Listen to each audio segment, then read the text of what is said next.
Last year dragon fruit plants నుంచి ఎన్ని flowers వచ్చాయి, ఎన్ని ఫ్రూటింగ్ వచ్చాయో నేను వీడియోలో చాలా వరకు చేశానండి. లాస్ట్ ఇయర్ 2-3 వీడియోస్ చేశాను. అంతకుముందు ఇయర్ కూడా నేను 2-3 వీడియోస్ చేశాను. మొక్కను ఏ విధంగా పెంచుకోవాలి, దాని సీజన్ స్టార్ట్ అయినప్పుడు మనం ఎలాంటి జాగ్రత్తలు తీసుకోవాలి, మనం ఎలాంటి ఫర్టిలైజర్స్ ఇవ్వడం ద్వారా మన మొక్క నుంచి ఎక్కువ ఫ్లవర్స్ వస్తాయి, తద్వారా ఎక్కువ ఫ్రూటింగ్ మనం తీసుకోవచ్చు.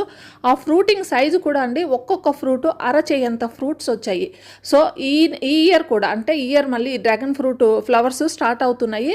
అంటే మే నెలలోనే నా మొక్క నుంచి ఫ్లవర్స్ వచ్చేసాయండి.